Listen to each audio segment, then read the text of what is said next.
Havendo número legal e invocando a Deus pela grandeza da pátria e a paz entre os homens, dou por aberta a sessão. Convido o nobre vereador professor Washington, para proceder à leitura da ata da sessão anterior. Nona legislatura, primeira sessão legislativa.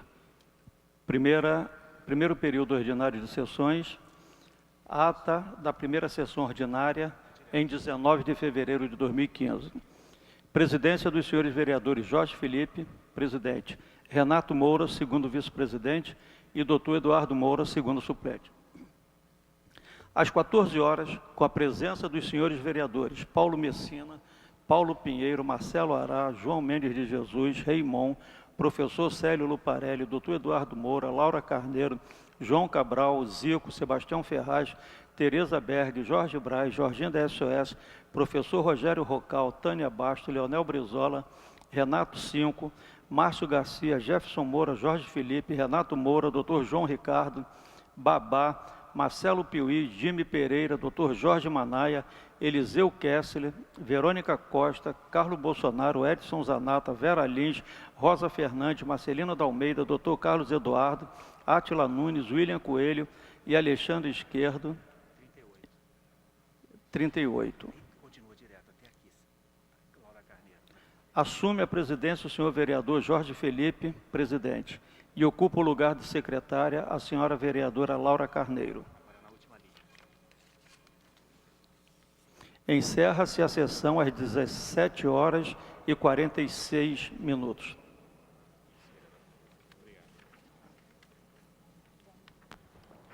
Aprovada a ata, passa-se ao grande expediente. O primeiro orador inscrito é o senhor vereador César Maia, que dispõe de 10 minutos. Senhor presidente, senhoras e senhores vereadores, desde o início do recesso, senhor presidente,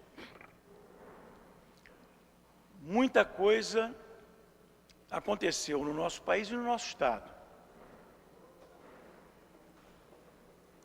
Aquilo que se sabia, finalmente foi registrado, reconhecido de público, que é a gravíssima situação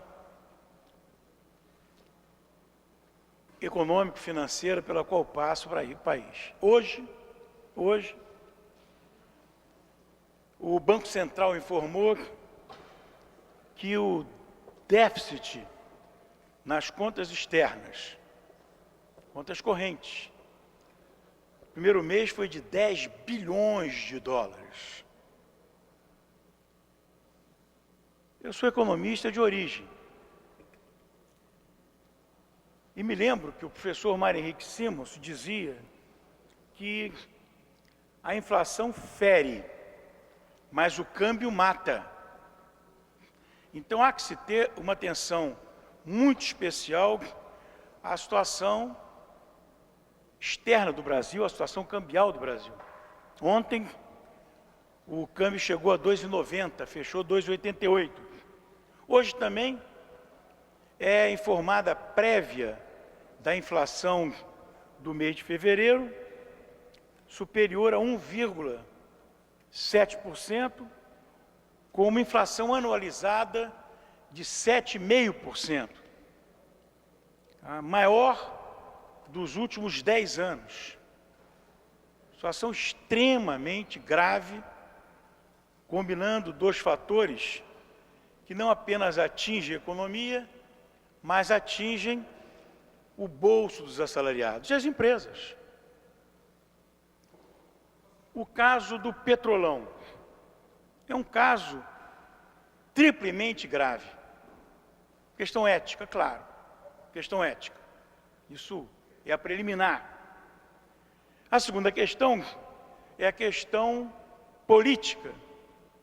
Provavelmente, até sexta-feira, ou no máximo até segunda-feira da semana entrante, terça, o senhor procurador-geral vai apresentar o nome dos políticos que estariam denunciados nesse caso do Petrolão.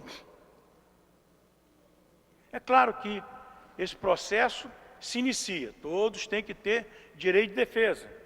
Mas, depois de 3 meses de um assunto batido de forma intensa, é claro que na hora que o nome for apresentado pelo Procurador de Justiça, um passo apenas, e for acatado, importante, acatado pelo Supremo Tribunal Federal, agora mesmo tem o caso do presidente do DEM, em função de alegação de quem denuncia, de caixa 2 em campanha eleitoral. Mas vai ao Supremo e a ministra Carmen Lúcia, ela pode acatar ou não, arquivar os outros casos da mesma maneira. Portanto, o Procurador-Geral de Justiça deve encaminhá-los com elementos substantivos, para que não produza uma espécie de depressão da opinião pública. Afinal de contas, ouviu-se isso tanto tempo, empreiteiros, políticos. E, finalmente, uma outra questão que é delicada, não é de solução fácil, porque os grandes empreiteiras formam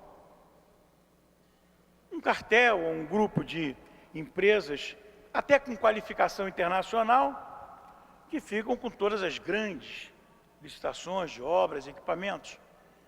E o cumprimento rigoroso da lei vai atingi-las fortemente. Uma delas já atingida no mercado internacional, que os seus bônus, falando da OAS, os seus bônus caíram 99%. Presidente, é isso mesmo, de 100, valor referência, para 1, que é o OAS. As dívidas, inclusive dívidas financeiras, endividamento, recursos prestados para as grandes obras que realizam, uma empreiteira tecnicamente de alta qualidade, ninguém discute isso, está se discutindo o aspecto ético, né? E está atrasando sistematicamente. Aonde vai isso? O presidente da maior delas, ou não a maior delas, mas a mais importante, que seria o coordenador desse processo, o Ricardo Pessoa, semana na Veja, né, está de novo insistindo em fazer ele a sua delação premiada. E por aí vai. A Petrobras já interrompeu um conjunto importante de obras, de processos de lavra, extração, com pés de parada. Os trabalhadores não recebem há 3 meses, hoje vão estar em Brasília, no Planalto, para conversar com o ministro-chefe de gabinete da presidente, porque se a Petrobras, que é contratante, não se justifica que eles não recebam, mesmo sendo terceirizados. Grave, portanto, senhor presidente. E a situação do nosso estado do Rio de Janeiro. Eu me lembro que eu vim aqui, já no final do ano, quando foi apresentada os resultados de execução orçamentária pela LRF, li aqui e chamei a atenção de que o Estado já apresentava um déficit primário extraordinariamente alto. Final de janeiro, como manda a legislação, foi apresentada a execução orçamentária do Estado do Rio para todo o ano de 2014. O déficit primário foi de 7 bilhões de reais. O Estado do Rio de Janeiro, ele fechou as contas vendendo ativos, suponho que sejam imóveis, no valor de 5 bilhões de reais. Muita coisa, muita coisa. O volume de investimentos que realizou é idêntico aos empréstimos que contraiu, o que produz um desequilíbrio financeiro a médio prazo enorme. Para não falar, senhor presidente, dos royalties. O preço do barril do petróleo despencou a metade. Bem, nas contas que que o Estado divulga nos jornais, isso significa 2,5 bilhões de reais. Nas minhas modestas contas, significa 3 bilhões de reais. Municípios da importância de Campos, de Macaé, estão numa situação extremamente difícil. E Paraná sempre foi um estado de referência para todos nós, de gestão financeira. Paraná quebrou, senhor presidente, mas quebrou literalmente. O estado do Rio de Janeiro está num processo grave de crise financeira, mas está num processo, e o governador, supõe, tomando medidas para estancar esse processo. Teve uma crise entre o secretário de Fazenda e o de Desenvolvimento Econômico, de Fazenda renunciou, enfim. Mas o caso do Paraná não, senhor presidente. No caso do Paraná, professores estão parados há 90 dias, exoneraram 10 mil professores, contratados, terceirizados, as universidades paradas, sem recursos, uma situação extremissimamente grave. Hoje um colunista da Folha de São Paulo chamava a atenção que o Estado do Paraná, pela gravidade da crise do governo do Estado do Paraná, tem tido até um tratamento generoso por parte dos meios de comunicação. Ontem, no Jornal Nacional, foi apresentada a situação do Paraná, enfim, a greve dos professores, mas sem bater na ferida que o Estado está quebrado.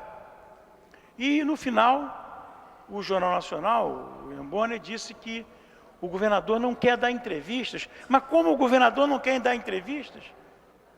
Ele foi reeleito, certamente, em função de excessos que cometeu também.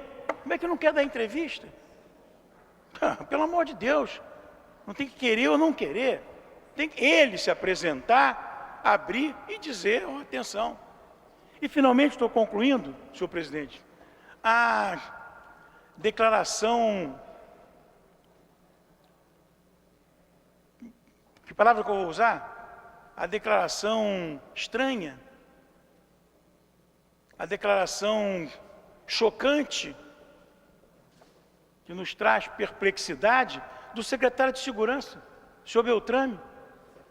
Ele diz: a polícia está sozinha, como se ele estivesse sozinho. Ninguém ajuda. Não tem escola, não tem programa de ciência social, não tem o Exército na Maré, não teve o Exército e a Marinha no Complexo do Alemão. Como é que ele está sozinho?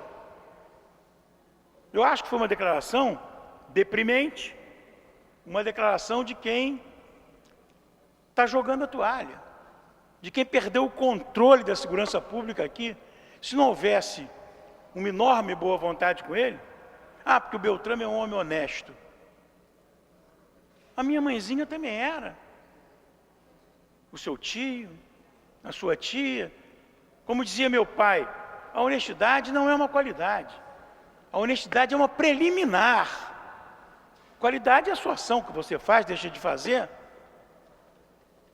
Os roubos de celular virou uma epidemia aqui no Rio. Dobraram de janeiro a janeiro, números publicados hoje na imprensa.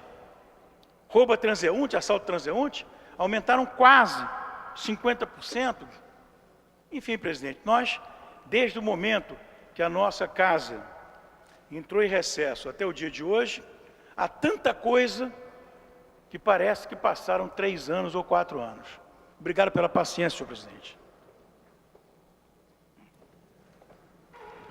O próximo orador inscrito é o senhor vereador Babá, que dispõe de 10 minutos. Senhores vereadores e companheiros que nos ouvem, nós aqui pela bancada do PSOL, nós temos posições políticas e vamos defendê-las a qualquer custo. Posições em defesa da classe trabalhadora, em defesa da juventude, do povo pobre, porque esse é o papel que nós vamos cumprir nesta casa. É a nossa tarefa, é a nossa obrigação. acompanhando toda a situação econômica do país, toda a situação política. Isso tudo é, para nós, na verdade, uma defesa inconteste do que vem acontecendo no país. Que dados que o vereador César Maia apresentou aqui é fruto da situação socioeconômica do país. Isso é o real. Se a juventude está aí, né, sendo morta em quantidade, se não tem solução para essa juventude, é porque a situação de seus pais é pior ainda. E isso tem responsáveis. E essa política econômica que é implementada no país já há décadas, e que a partir do governo Fernando Henrique Cardoso foi sendo implementada, é a culpa principal de tudo isso. Porque é uma política voltada, na verdade, para cortar verbas da educação, da saúde, da geração de emprego, para destinar aos banqueiros. Esse é o fato. Que aconteceu e está acontecendo na Europa, na Grécia, tudo isso que nós estamos atravessando. O governo Fernando Henrique, a dívida interna era 61 bilhões, a interna. Em 8 anos, foram pagos 600 bilhões de juros e amortização da dívida. E a dívida saltou para 640 bilhões. Aí assume o governo Lula, amplia-se os juros, e a dívida em 8 anos foi pago 2 trilhões e 300 bilhões de juros e amortização. E a dívida que era de 640 saltou para 2 trilhões e 200. No último ano do governo Lula foi 650 bilhões em um ano. O Fernando Henrique em 8 pagou 600, não que tenha pago pouco, porque as estatais que foram privatizadas, na verdade, arrecadou-se 100 bilhões. E em 8 anos pagou 6 vezes o valor das estatais que foram privatizadas. E essa situação só tende a se agravar. E isso não é só problema do Brasil. A situação da Europa, da Espanha, o que aconteceu na Grécia, que se elegeu um partido em oposição a toda essa política, não tem como se sustentar. Logo no primeiro ano do governo Dilma, saltou de 650 para 708. Tá certo? No ano passado, foi 1 trilhão e 20 bilhões de juros e amortização. E para esse ano que vem, já está destinado no orçamento 1 trilhão e 300 bilhões. Não tem quem suporte isso aí. Porque aí falta verba para educação, falta verba para saúde. Só agora vai ser cortado da educação cerca de 7 bilhões. E aí afeta municípios, estados e do governo federal, as nossas universidades, tudo mais. Mas eu gostaria aqui de abordar algo com vocês para mostrar como é que se monta essa trajetória no país.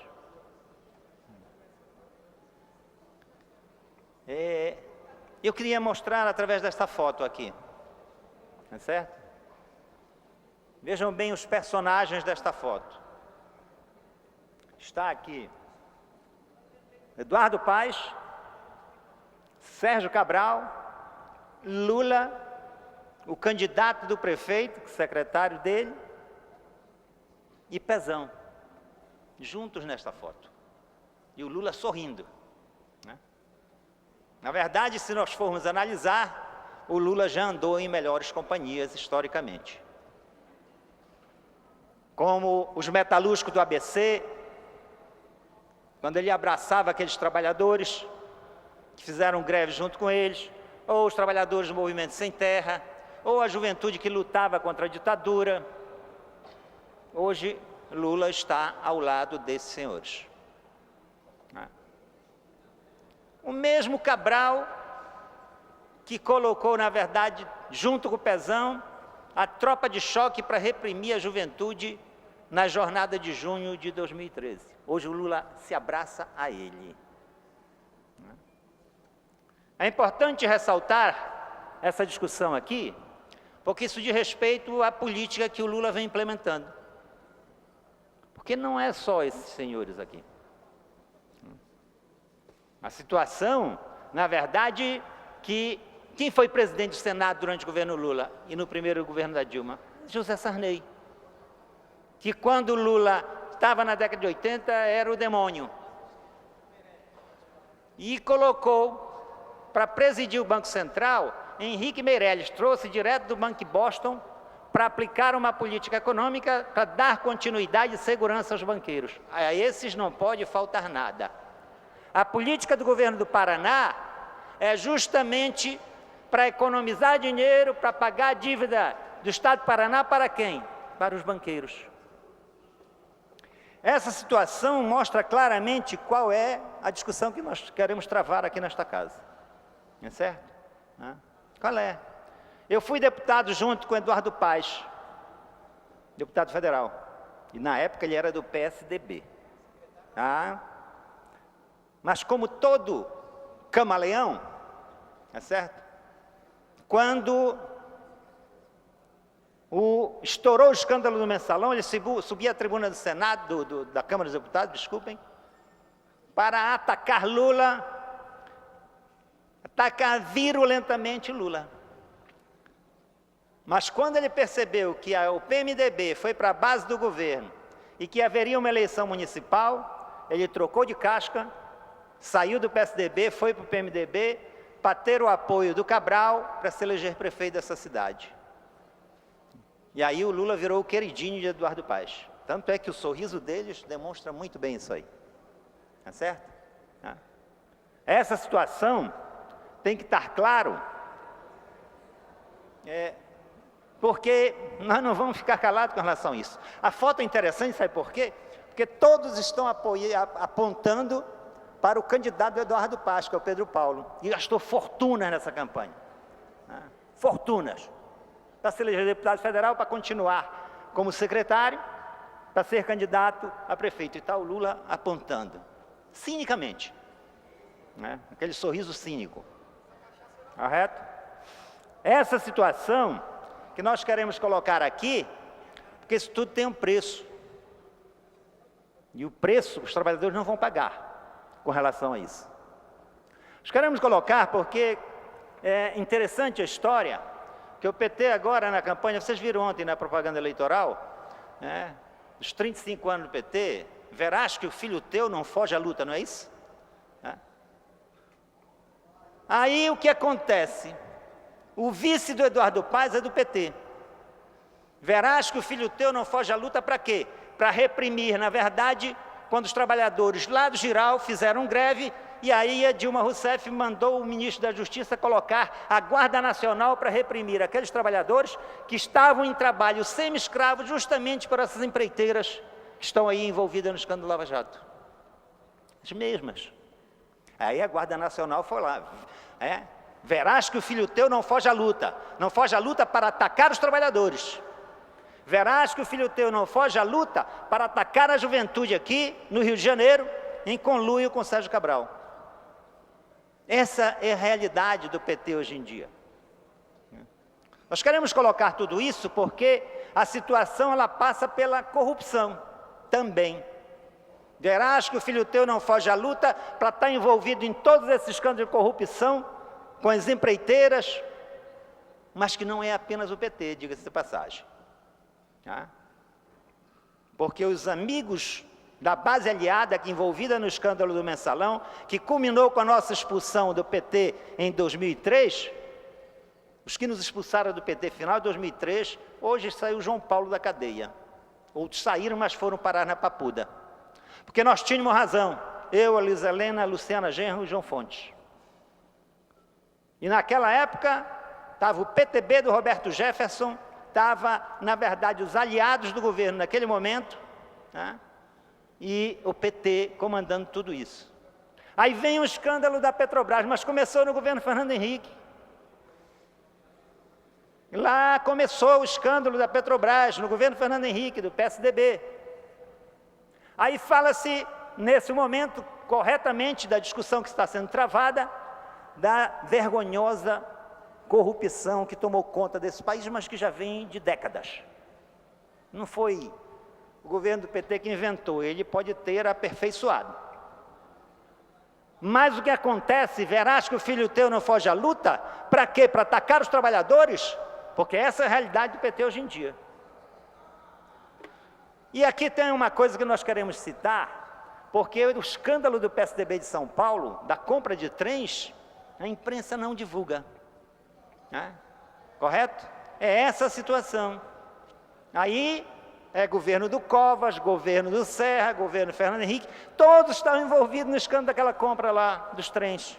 Aí, todos estão envolvidos também. Eu quero colocar mais aqui, presidente, não sei quantos minutos me restam ainda. Tá?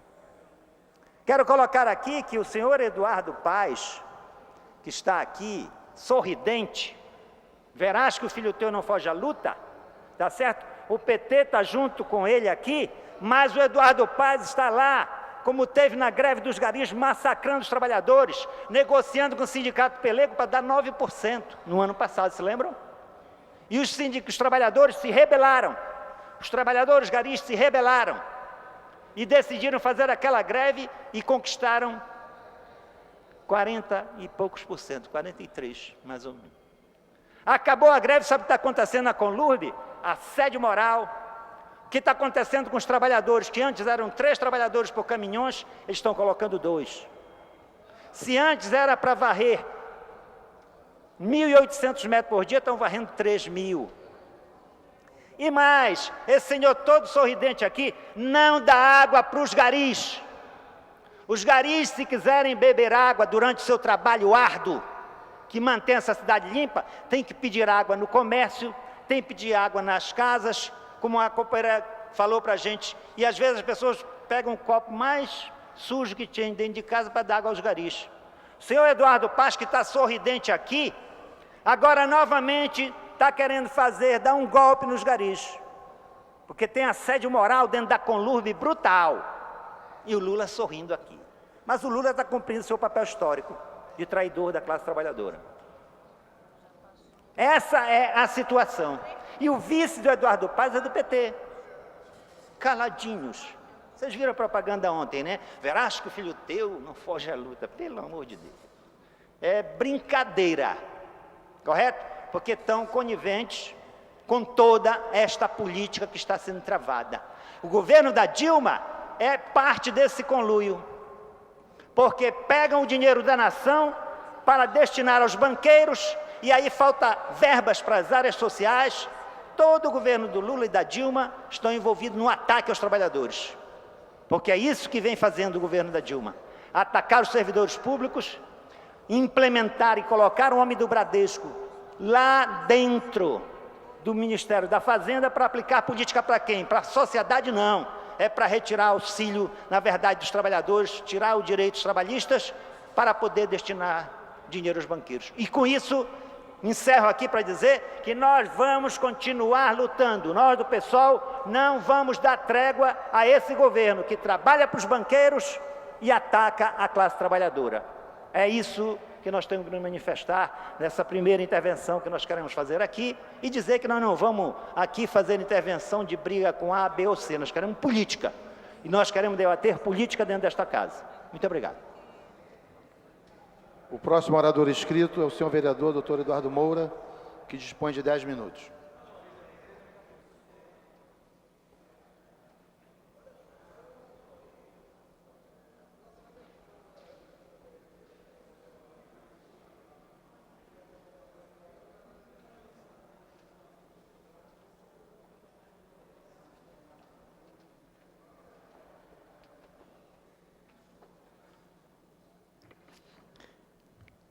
Senhor presidente, vereador Renato Moura, senhores vereadores, vereadoras, assessores, técnicos, imprensa, funcionários da casa, telespectadores da TV Câmara,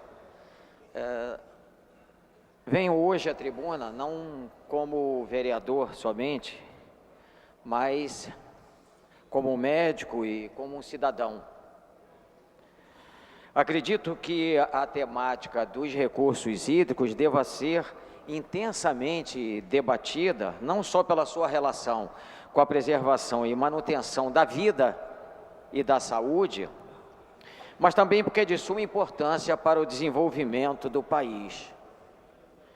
Nesse sentido, salienta-se que o Brasil está em destaque no cenário internacional, já que detém 12% das reservas de água doce do planeta.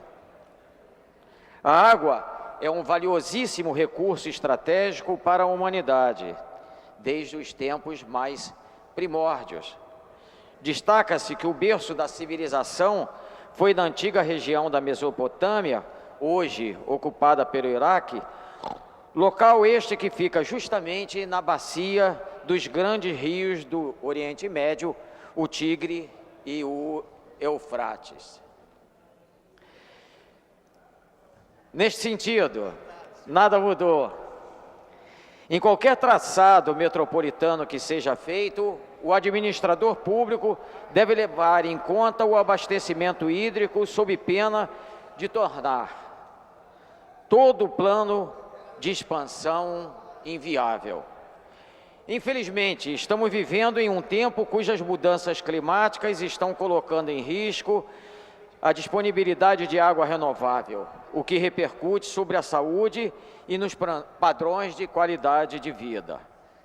Por isso, senhor presidente, a preocupação mundial em garantir a água em quantidade suficiente e qualidade adequada. Fortaleceríamos com isso o processo de desenvolvimento e o uso sustentável dos recursos hídricos. Sem querer ser alarmista, preocupo-me com as políticas públicas referentes ao abastecimento que são adotadas em nosso país. Inadmissível que em um país que detém 11,6% das reservas de água doce superficiais, além dos principais aquíferos mundiais, sofra com o problema da falta de abastecimento. Os números são impressionantes. Atualmente, 55% da população não tem água tratada nem saneamento básico. 69% da água potável é destinada para a agricultura, 22% para as indústrias e apenas 9% é usada para o consumo humano. Senhor presidente, não posso deixar de dizer que sustento que a solução para esta questão passa por dois caminhos. O primeiro é a conscientização social, ou seja, massificação da divulgação dos dados relativos à água e ao abastecimento para toda a população, principalmente para as crianças, que são o Brasil do futuro.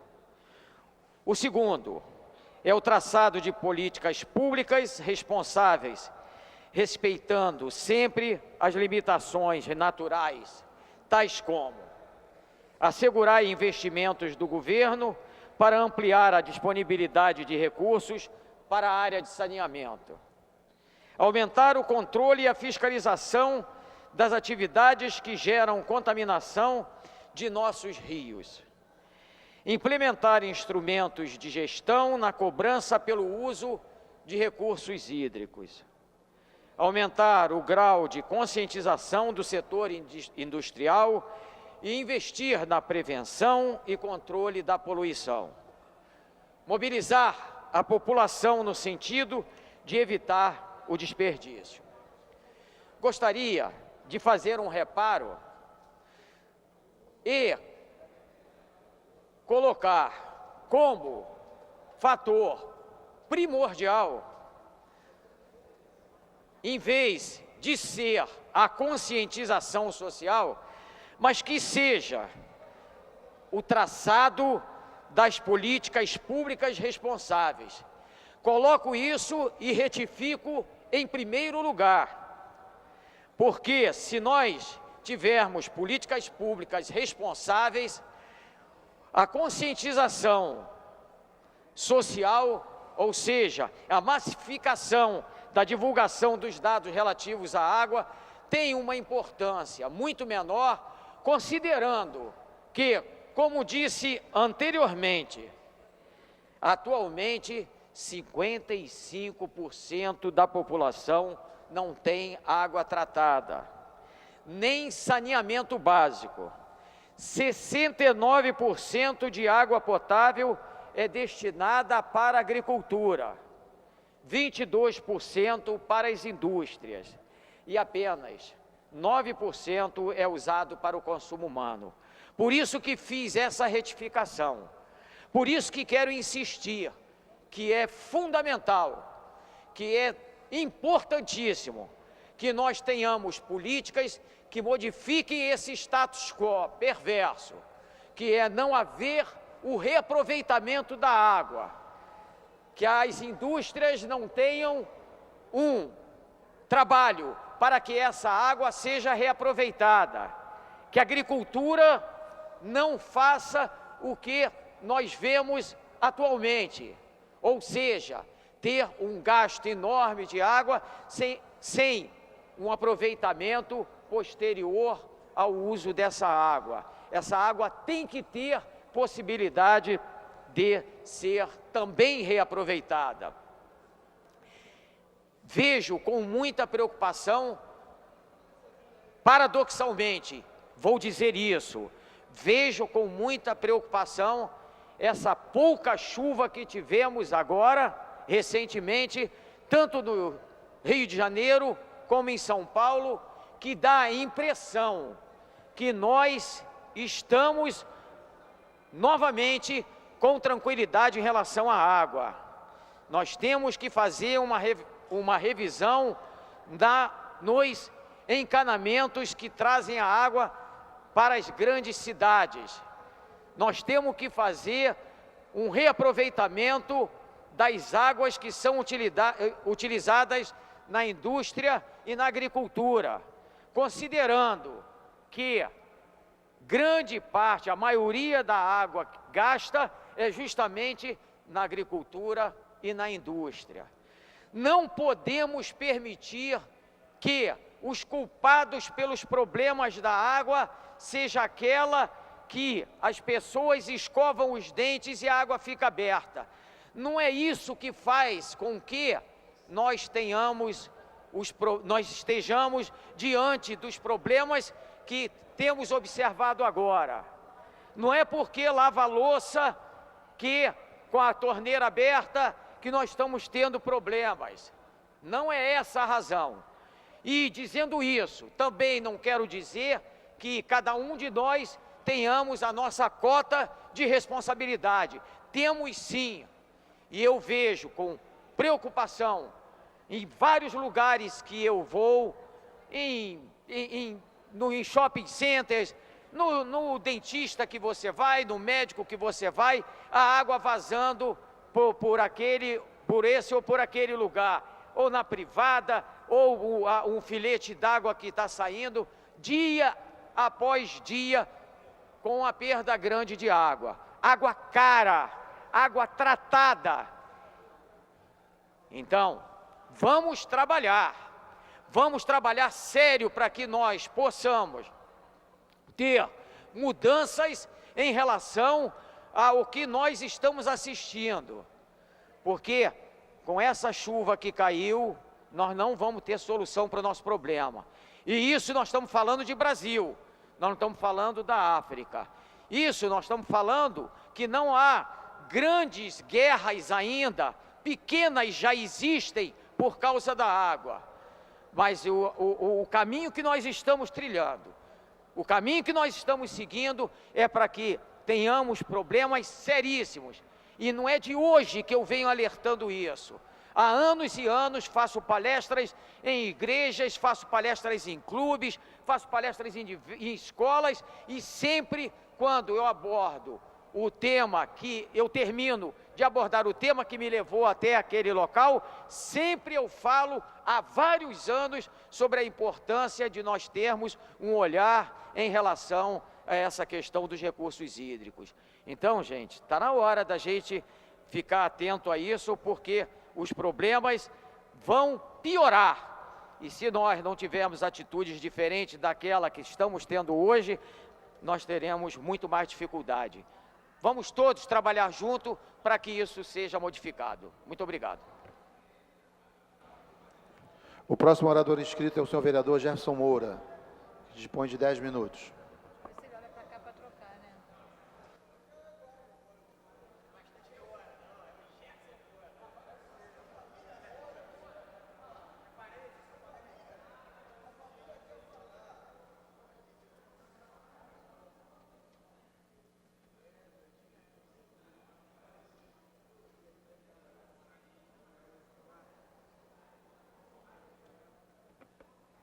Boa tarde, senhores vereadores. Quero dizer que é uma honra ter essa sessão presidida pelo vereador Renato Moura, ter tido como antecessor nessa tribuna o vereador Eduardo Moura, mas quero dizer que ninguém aqui é parente, né? Então, todo mundo Moura. Dá para fazer uma bancada, eu já disse isso pro Roberto e pro vereador Eduardo, que a gente precisa conversar. Se fizer uma bancada aqui, nós já somos um bloquinho aqui razoável.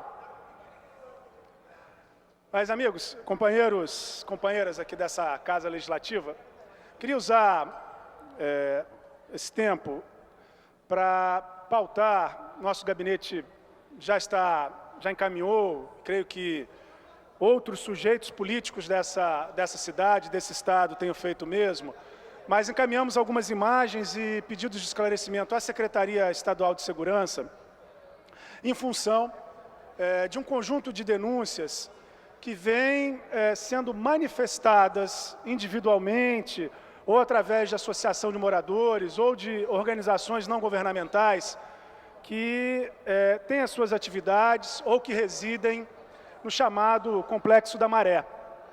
Ali, a Vila do João, a Baixa do Sapateiro, conjunto de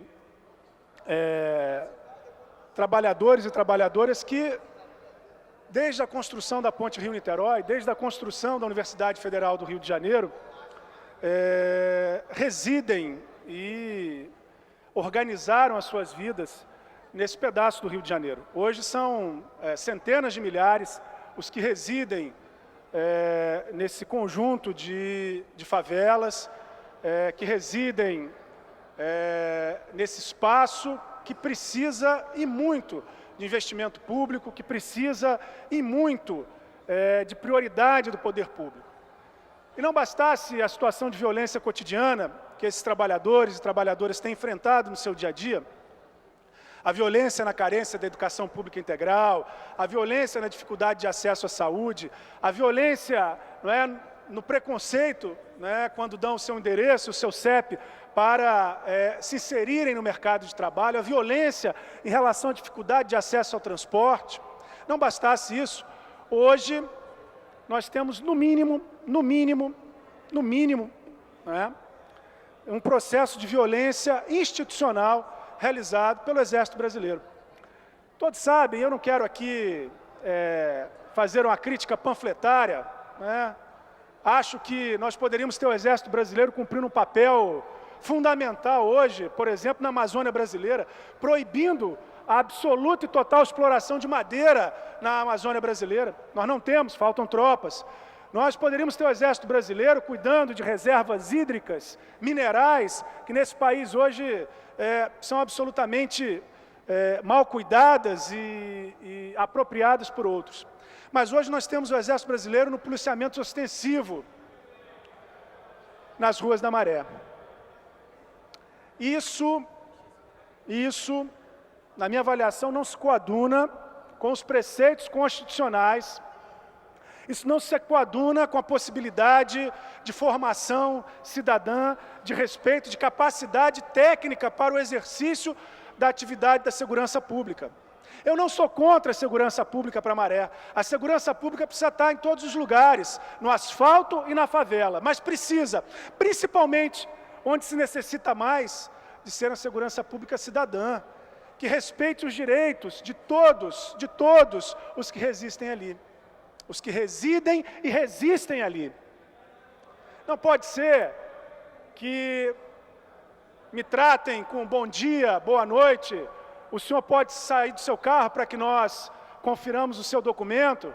Não pode ser que para entrar na minha casa precise ter mandato judicial, e na casa do pobre, na casa do preto pobre, se bata primeiro para perguntar depois.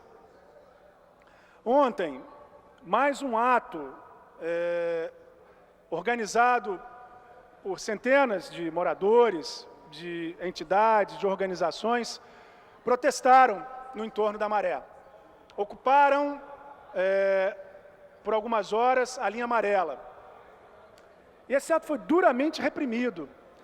Foi duramente reprimido, inclusive com denúncias, nós estamos apurando essas denúncias, de que foram efetuados disparos com armas letais por parte das Forças Armadas sobre os manifestantes. Nós estamos à beira de mais uma tragédia anunciada na cidade do Rio de Janeiro. Não só a tragédia cotidiana, que nas madrugadas é responsável pela morte de pobres nas favelas do Rio, que é responsável pela morte de profissionais da segurança na cidade do Rio de Janeiro. Esse final de semana foram 4 policiais vitimados pela violência da cidade do Rio de Janeiro. Não pode ser que a gente siga considerando que está tudo bem. Não pode ser que a ideia de atirar primeiro para perguntar depois, ou de suprimir o direito democrático de manifestação, seja comprado por nós como saída para o enfrentamento da segurança pública, dos problemas da segurança pública na nossa cidade. Já está demonstrado, isso não serve para o povo do Rio de Janeiro, não serve para a construção de cidadania no Rio de Janeiro, não serve com absoluta certeza para os pobres da cidade do Rio de Janeiro, não serve para os profissionais da segurança da cidade do Rio de Janeiro. E é preciso que essa Casa Legislativa, é preciso que, fazendo um debate honestamente aqui, sem querer tratar essa questão como um debate apenas ideológico, para mim tem conteúdo ideológico sim, mas fazendo um debate que pense a cidade do Rio de Janeiro. Nós e as experiências das unidades de polícia pacificadora estão demonstrando que apenas a presença policial não resolverá os problemas sociais que nós precisamos enfrentar. Educação em horário integral, políticas públicas, transformar o conceito de UPPs em unidade de políticas públicas, garantindo acesso a direitos, garantindo democracia, garantindo investimentos públicos. Esse é o papel que nós precisamos nos somar. Esse é o papel que nós precisamos e devemos exigir. Eu encerro a minha fala aqui, deixando claro a minha solidariedade àqueles que residem no Complexo da Maré, deixando minha solidariedade a vários educadores e educadoras que atuam cotidianamente, lutando com muitas dificuldades, arriscando a sua vida para levar educação no interior do Complexo da Maré, e que ontem estiveram em situação de risco por absoluta irresponsabilidade dos órgãos de segurança pública, por absoluta irresponsabilidade do Exército Brasileiro, das Forças Armadas Brasileiras, presentes hoje no Complexo da Maré. É preciso que nós aqui, independente da posição política de cada vereador dessa casa, assumamos uma postura de responsabilidade, de defesa de direitos, de defesa intransigente da democracia brasileira. O próximo orador inscrito é o senhor vereador Raimon, que dispõe de 10 minutos.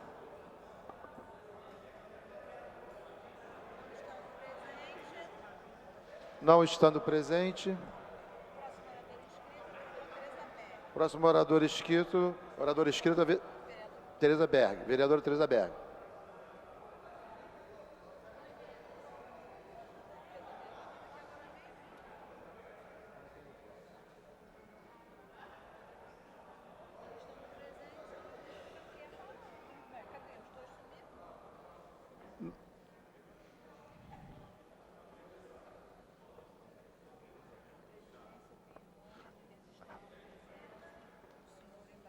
A presidência tem a honra de registrar a presença do embaixador Eunus Sultanov, embaixador da República do Azerbaijão. Seja bem-vindo. Com a palavra, a vereadora Tereza Berg. Dispõe de 10 minutos.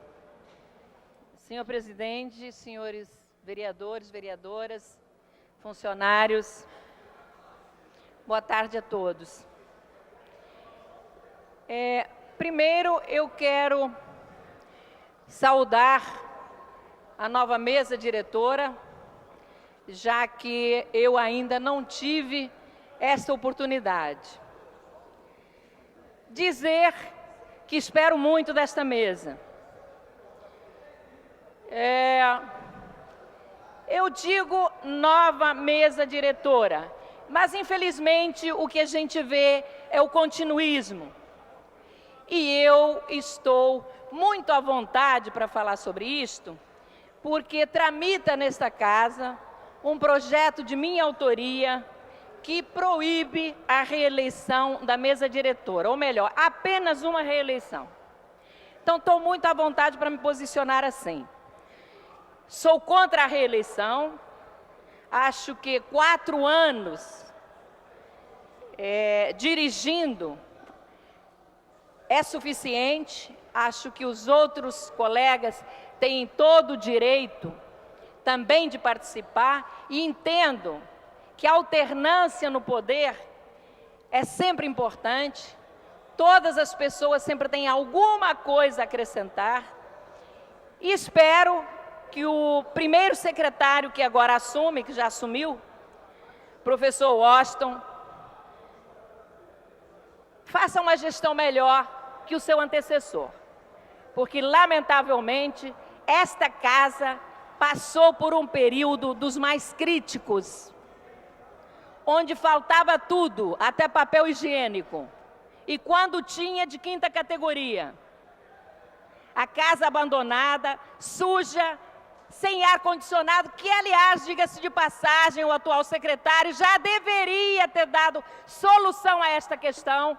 Os funcionários do meu gabinete hoje não estavam querendo trabalhar porque o calor era insuportável. Então, já assumiram há 2 meses, já tiveram tempo mais do que suficiente.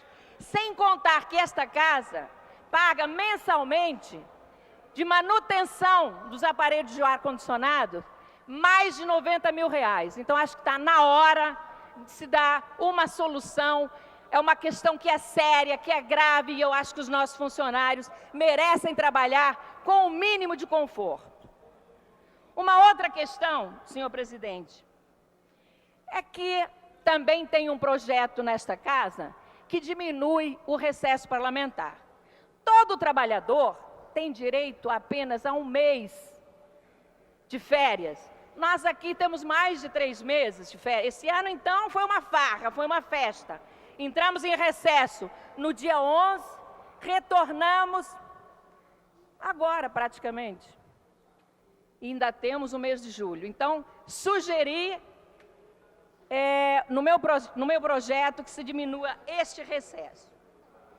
O segundo tema, senhores e senhoras, é a CPI que eu vou propor para apurar a nebulosa doação de recursos à agremiação Beija-Flor de Nilópolis. Não estou discutindo a beleza do desfile, que foi belíssimo, não discuto a beleza do desfile, não estou discutindo o trabalho daquela gente que se dedica de corpo e alma o ano inteiro para fazer um bonito carnaval. Mas está tudo errado. Como é que chegaram esses 10 milhões a Beija-Flor? Afinal de contas, quem foram os doadores? Foi um ditador sanguinário, o presidente da Guiné Equatorial, ou foram as empreiteiras? Esse dinheiro veio de onde? Será que também veio da Operação Lava Jato? Eu acho que os fatos precisam ser apurados com maior rigor e é exatamente por esta razão que nós vamos propor esta CPI. E entendemos que se esse dinheiro chegou no nosso país, ele teria que chegar através do Banco Central. Por onde entrou essa grana? Eu estou querendo saber exatamente, mais uma vez, reafirmo, que precisamos apurar os fatos. Nós sabemos também que aquele país é um país miserável, um país pobre, onde as pessoas vivem abaixo do nível de pobreza. 144º lugar em índice de desenvolvimento humano, segundo a ONU. E o seu líder, considerado uma das 8ª maiores fortunas do mundo. Então, se esse dinheiro não veio de empreiteiras, de recursos públicos brasileiros, infelizmente, veio de recursos públicos daquele país que nós, infelizmente, não temos o direito de questionar e de correr atrás. Se fosse no Brasil, a gente faria todo o possível. Então, há que se fazer essa CPI, sim, senhor presidente. E eu espero poder contar com a assinatura dos colegas vereadores. Uma CPI que nada tem a ver com o governo, embora o sambódromo seja um equipamento público. É um patrimônio do município do Rio de Janeiro. Nós temos um projeto tramitando nesta casa que é muito claro. Todos os serviços prestados no sambódromo, eles têm que ser licitados, sim. Porque aquilo é uma verdadeira caixa preta, ninguém sabe nada. Por último, senhor presidente, eu quero dizer o seguinte.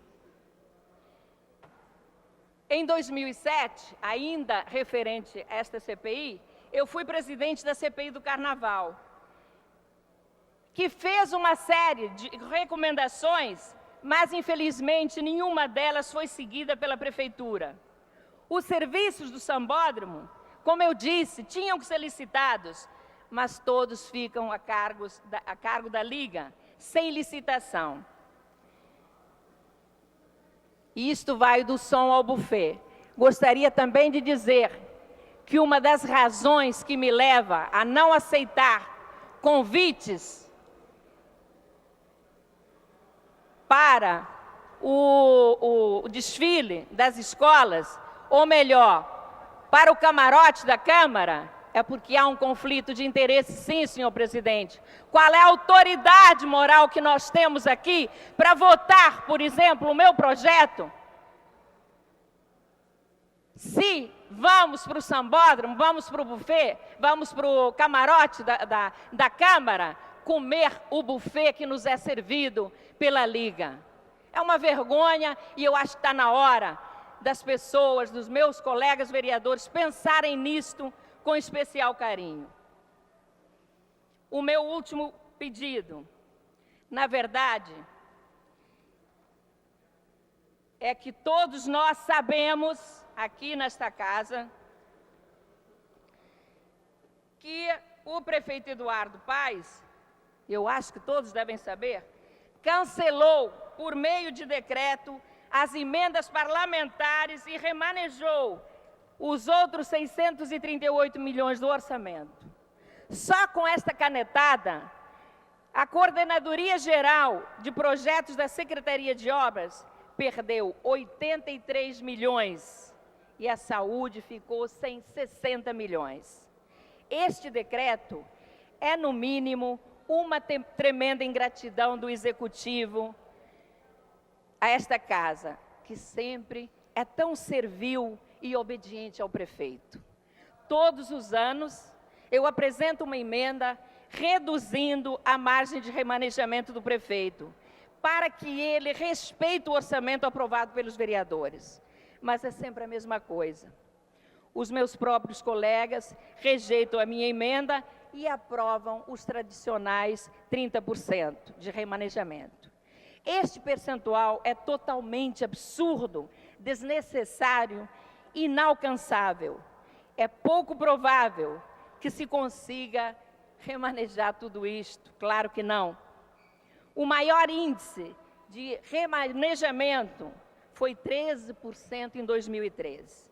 E a Câmara sempre brinda o prefeito com o direito de mudar totalmente o orçamento municipal como se fosse dinheiro dele. Aí, como diz a colunista Berenice Seara, não há planejamento. É uma cidade sem planejamento, uma cidade totalmente fora dos trilhos. Eu lamento profundamente que esta casa, e eu espero que este ano, os colegas vereadores pensem que é absurdo o que se faz aqui. Nós, ao darmos 30% de possibilidade de remanejamento ao senhor prefeito, simplesmente estamos assinando um cheque em branco. Por último, faço um apelo ao senhor secretário, por favor, senhor secretário, mesa diretora nova, vamos consertar o ar-condicionado. Afinal de contas, o que é feito com 90 mil reais que é gasto mensalmente nesta casa para a conservação do ar-condicionado? Colocaram um ar-condicionado portátil no meu gabinete, já tem mais de uma semana, mas até agora está lá apenas atrapalhando e sem nenhum funcionamento. Muito obrigada. O próximo orador inscrito é o senhor vereador Raimon, que dispõe de 10 minutos.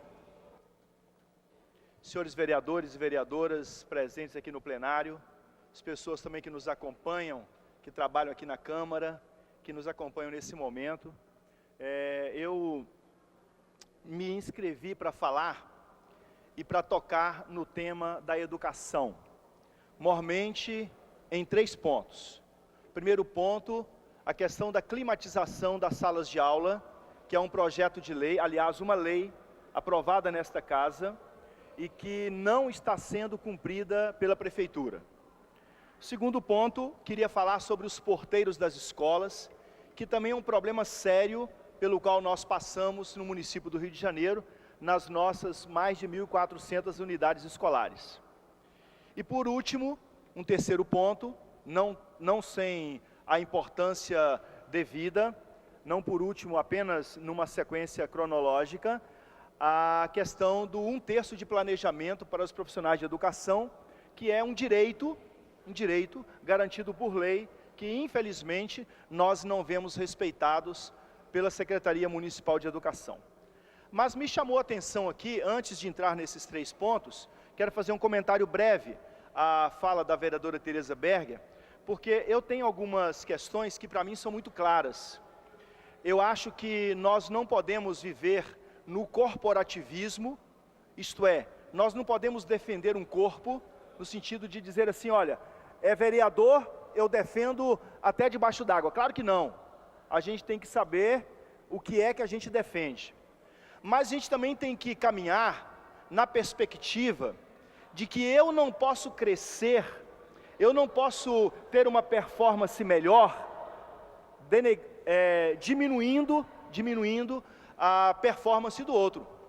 Quando a Tereza fala, por exemplo, do remanejamento, e diz assim, a minha emenda de remanejamento, que era para 10%, os vereadores rejeitaram, dá a impressão de que a única vereadora que apresentou uma emenda para diminuir o remanejamento foi ela.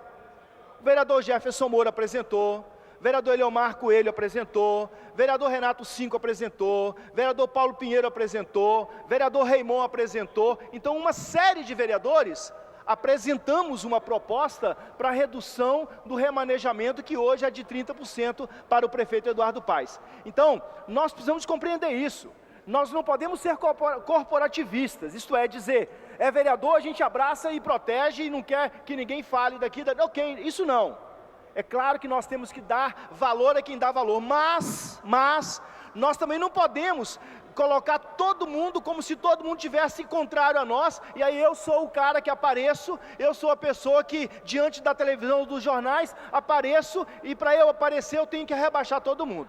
As emendas para diminuição do remanejamento foram emendas feitas por, no mínimo, 6 vereadores. No mínimo, 6 vereadores. Entrando agora no ponto que eu queria colocar, que é o ponto da educação, eu queria lembrar, senhores vereadores e vereadoras, que há o projeto que foi aprovado aqui nesta casa, que portanto é lei, que garante a climatização nas salas de aula do município do Rio de Janeiro, que ele é um projeto de muita importância, ele é um projeto de suma importância, fundamental importância para a melhoria na educação do município do Rio de Janeiro. Imaginem o que é, nesses dias de calor, que às vezes a gente passa com uma dificuldade de um corredor do nosso gabinete para o plenário, ou de uma visita que fazemos à rua, saímos para almoçar e sentimos esse calor louco no meio da rua. Imagina o que é professores convivendo com 30, 35, 40 alunos em sala de aula, sem ter ar-condicionado e sem ter muitas vezes nem mesmo o ventilador funcionando, e às vezes falta o ar-condicionado, falta o ventilador e a janela do basculante da sala de aula está emperrada. Então nós precisamos levar isso a sério. Precisamos levar isto muito a sério. Há mais ou menos uns 20 dias, eu estive reunido com a secretária municipal de educação e cobrei da secretaria o projeto de climatização. Como é que as escolas estão? E a secretária me forneceu um quadro, que eu inclusive reproduzi, dizendo de informação oficial que a secretaria me passou, com data do dia 21 de janeiro de 2015. As nossas unidades escolares, contando com unidades que estão climatizadas e que não estão, totalizam 1.457 unidades. 1.008 escolas da rede, 449 creches. Portanto, 1.457 unidades escolares. Dessas 1.457, 760, o total, estão climatizadas. É o relatório da Secretaria de Educação. E 697 estão em processo de climatização. Como é que isso se dá? Se dá da seguinte forma: nós temos 1.008 escolas da rede, dessas 1.008 escolas, 416 estão climatizadas. Das 449 creches da rede, os chamados EDI, Espaço de Desenvolvimento Infantil, dos 449, 344 estão climatizadas. Percentual das escolas climatizadas, totalmente climatizadas, 41%. Significa dizer que 58,73% não estão climatizadas. É muita escola. E nós então ouvimos da Secretaria Municipal de Educação que a maioria dessas escolas que não estão climatizadas ainda, já fizeram o processo, já compraram ar-condicionado, já fizeram as instalações, mas que falta a Light fazer o aumento de carga. E aí eu fico pensando, eu da minha parte, toda a relação que tenho com a Light, e acredito que se tem algum vereador que tem relação com a Light, eu peço aqui, por favor, faça as suas conversas e exija da Light que ela preste esse serviço à prefeitura. Porque daqui a pouquinho nós dizemos assim, olha, a culpa é da Light. A Light diz, não, a culpa não é minha, a culpa é da prefeitura. E na verdade, nessa briga do mar contra o rochedo, quem leva a pior é o marisco. Nessa briga de dizer, o problema é da Light ou o problema é da prefeitura, quem está prejudicado são os professores, quem estão prejudicados? Os professores e os alunos. Nós precisamos então dar conta disso. Precisamos caminhar para equacionar esses problemas. E aí, eu queria pedir desculpas aqui pela minha tosse, mas eu queria pedir a cada vereador que nós pudéssemos fazer um esforço pela educação no nosso município. Trabalhar a educação, vereadores, não é apenas de quem é professor. Trabalhar a educação no município do Rio de Janeiro não é apenas para quem é membro da Comissão de Educação e Cultura desta casa.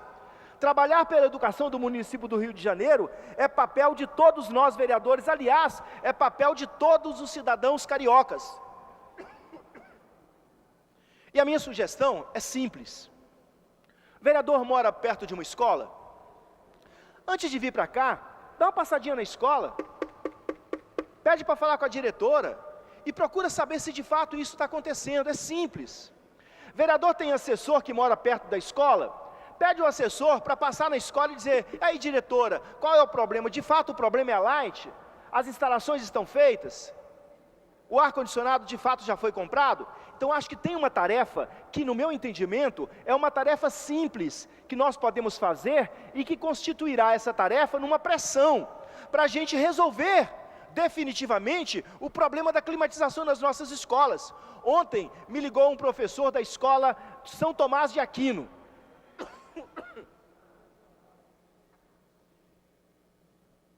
Sabe onde fica a escola São Tomás de Aquino, vereador? No Leme. No Leme. Está saindo lágrimas dos meus olhos, não são nem lágrimas de choro e nem de crocodilo, são da minha gripe mesmo. Então, vereador, fica no Leme. Ele me disse: vereador, aqui na minha sala de aula eu tenho 35 alunos, tem 2 ventiladores, um está quebrado, a janela está emperrada, nós estamos numa temperatura de 38 graus. Como é que o aluno aprende? Como é que o professor ensina? Então fica aí esse convite aos vereadores. Vamos passar nas escolas que são próximos às nossas casas. Não é para botar diretor contra a parede, de maneira nenhuma. É apenas para a gente dar a nossa contribuição enquanto fiscais da educação no município do Rio de Janeiro. Meu tempo deve estar acabando, acho que acabou já? Já acabou meu tempo? Eu queria ainda falar sobre os porteiros e sobre um texto de planejamento, mas eu depois me reinscrevo. É importante lembrar que a discussão dos porteiros precisa ser tomada pelos vereadores e também um texto de planejamento. Muito obrigado, vereador. Próximo orador inscrito é o senhor vereador Paulo Pinheiro, que dispõe de 10 minutos. Senhor presidente, senhores vereadores, funcionários da casa, eu queria iniciar pegando um pouquinho do discurso do vereador Raimon. Vereador, ouvi a sua colocação sobre a explicação da secretária. Essa lei, que é de autoria nossa, sua, minha, do vereador Eliomar Coelho, ela foi aprovada nessa casa em 2012.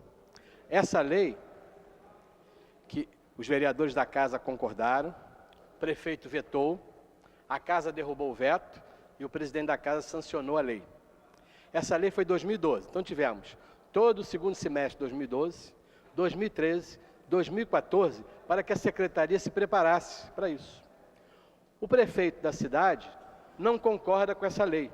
Essa lei, ela diz apenas o seguinte: até concordo que era uma lei que poderia ser evitada se o prefeito tivesse tomado as atitudes necessárias.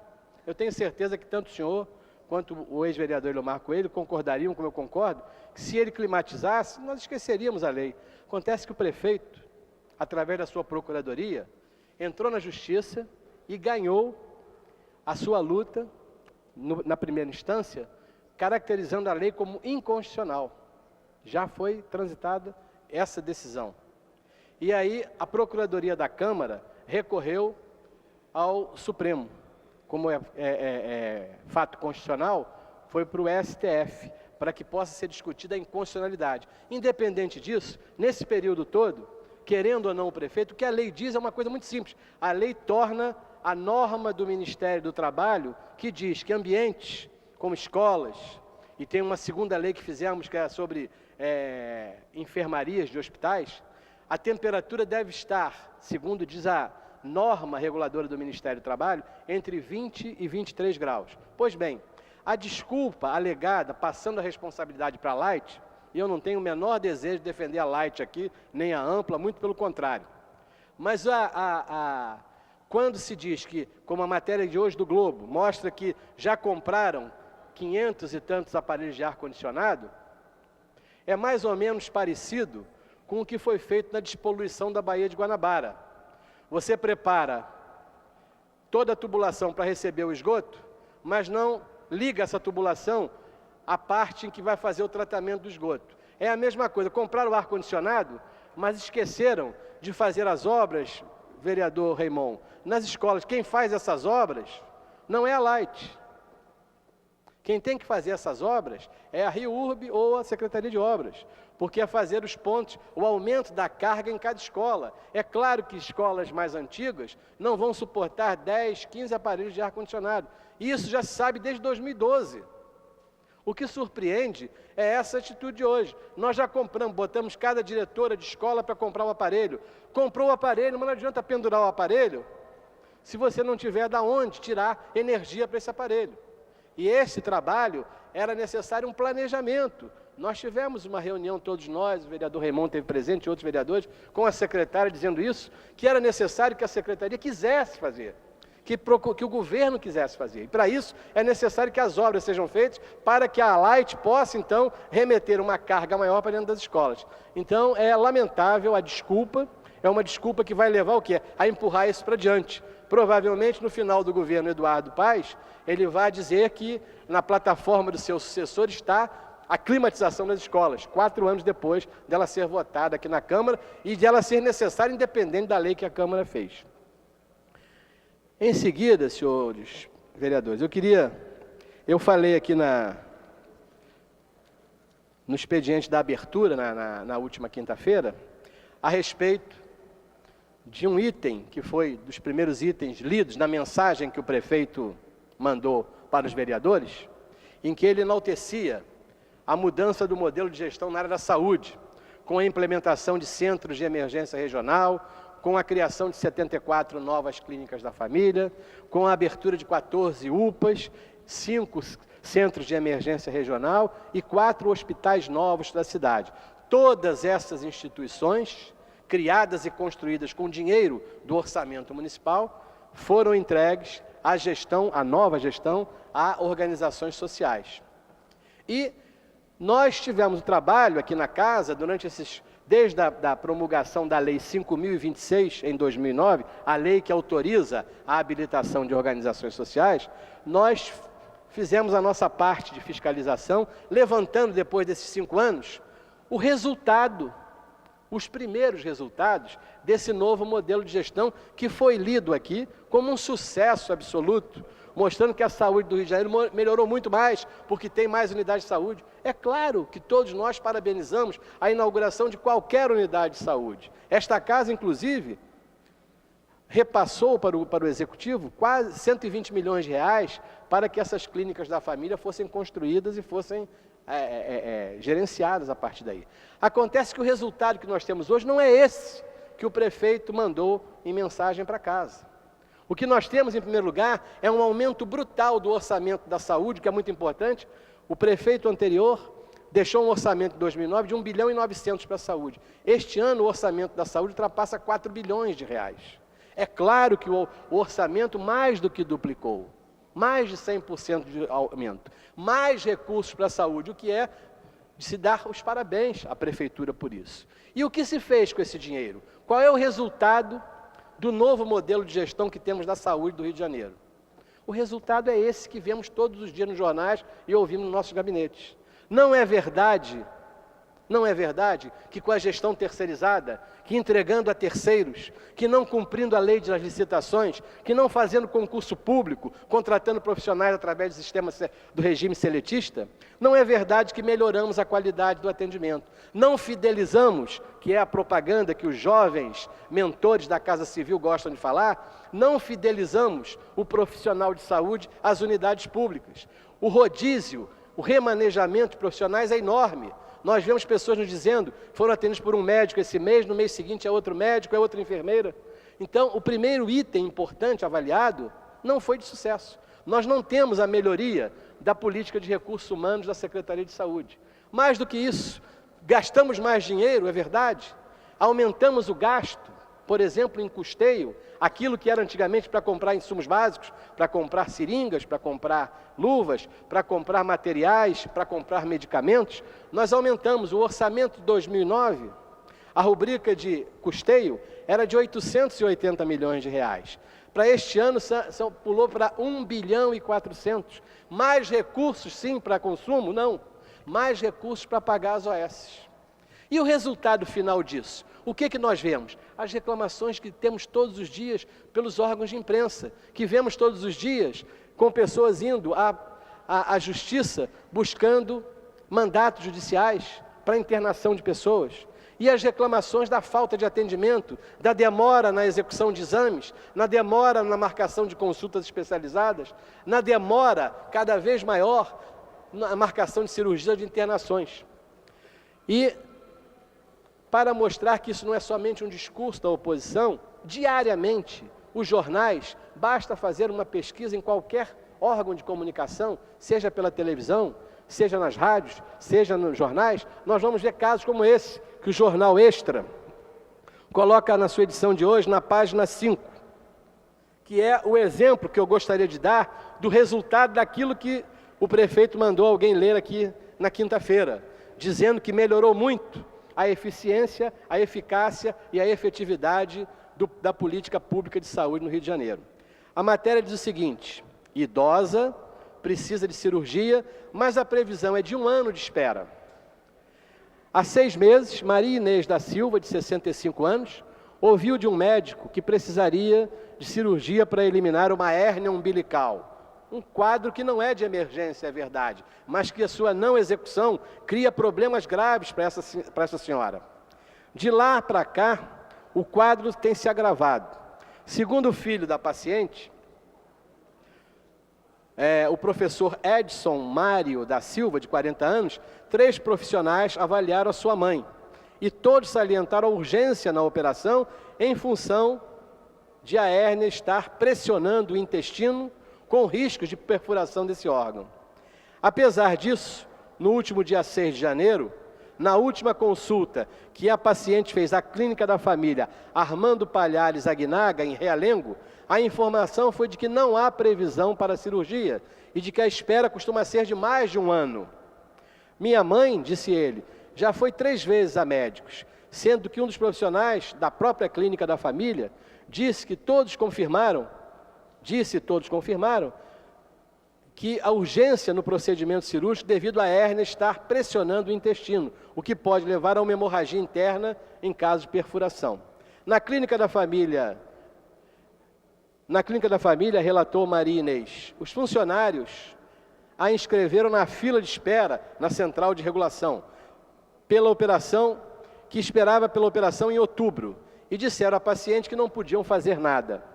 Apenas me orientaram a procurar uma emergência de um hospital geral caso a hérnia rompesse. Ou seja, se ela tiver hemorragia, corra numa emergência. O cirurgião Hélio Castro explica que a hérnia umbilical ocorre por uma fragilidade lá, e faz uma descrição técnica que eu não vou cansar vocês aqui com ela. Segundo esse médico, é por esse motivo que um paciente não pode aguardar tanto tempo para a realização da cirurgia. A gerência da Clínica da Família informou que Maria Inês foi encaminhada no dia 6 de janeiro para avaliação de um cirurgião geral. A consulta especializada já está marcada e a paciente será avisada da data e local nos próximos dias, diz a nota. Passado mais de 1 mês, a paciente ainda não tem conhecimento desse encaminhamento. A Secretaria de Saúde não informou a data da consulta, nem em que unidade será realizada. Também não deu previsão para a realização da cirurgia. Então, este é o exemplo, esse é um dos milhares de exemplos que nós temos todos os dias. São pessoas que são ditas, a senhora descrita aqui, Maria Inês, ela é uma das pessoas que é dito todos os dias aqui que a Prefeitura aumentou a cobertura da saúde no Rio de Janeiro de 5% para 55%. Não é verdade, não aumentou a cobertura, aumentou o credenciamento, aumentou a colocação numa lista de pessoas que passam a ser cobertas pelo Saúde da Família. Só que o Saúde da Família não tem capacidade, hoje, de responder a esses atendimentos que não são dentro do Saúde da Família. Essa mulher precisa de entrar no sistema de saúde. E o complexo de regulação criado, ele não tem vagas para oferecer às pessoas. É por isso que o cidadão corre ali para o Tribunal de Justiça para solicitar que seja dada, através de mandado judicial, uma internação para fazer uma cirurgia como essa. Não resta dúvida que a dona Maria Inês só será operada o dia que ela for ali ao juiz de plantão e obter dele um mandado de segurança para que ela seja internada e operada. Então, eu queria só registrar mais uma vez, como vou fazer todos os dias, não é verdade aquilo que nos foi passado na mensagem do prefeito. Nós estamos com diversas irregularidades já demonstradas. Nós temos 17 pedidos de auditoria ao Tribunal de Contas, dos quais 11 já foram respondidos, e mostram centenas de irregularidades no trabalho dessas organizações sociais, indícios absurdos de superfaturamento de vários dos contratos, demora exagerada no atendimento às consultas especializadas, demora exagerada na marcação de consultas, demora exagerada na marcação de internações, e mais do que isso, um gasto absurdo de recursos, ou seja, venderam um produto para nós aqui na casa, que votaram, aqueles que votaram na criação das organizações sociais, posteriormente naqueles que votaram na criação da empresa municipal de saúde, empresa municipal essa, que depois de mais de 1 ano e meio de existência, tem como único trabalho feito uma prova cabal da Secretaria de Saúde do insucesso da política de OS. O SER, a Coordenação de Emergência Regional da Barra, que foi visitada algumas vezes aqui pelo vereador Manaia, essa estrutura, ela apresentou apresenta diversos problemas. E acabou a Secretaria resolvendo intervir, rompendo o contrato com a OS Unir e colocando lá a empresa municipal de saúde. Então, esta empresa, votada como solução para os problemas da saúde, depois de 1 ano e meio de um orçamento que ela aumentou a cada momento, ela tem como o que apresentar de trabalho? O início de uma gestão substituindo uma OS.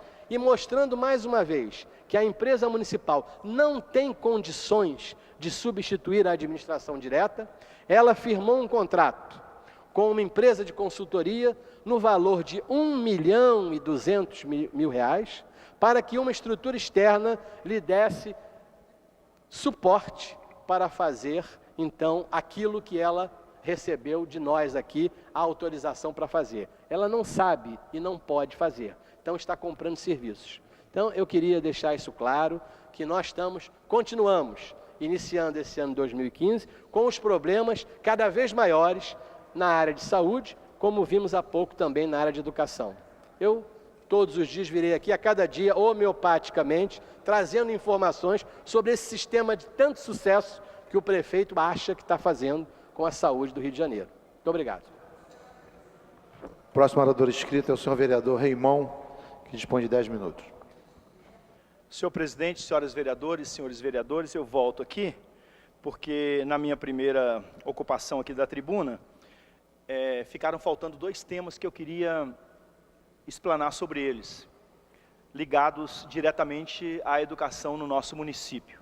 Eu falei já sobre a climatização nas salas de aula, o vereador Paulo Pinheiro depois complementou e muito brilhantemente, falou sobre os processos de votação, de derrubada do veto, de ação na justiça feita pelo próprio prefeito, de recurso feito pela Procuradoria da Câmara.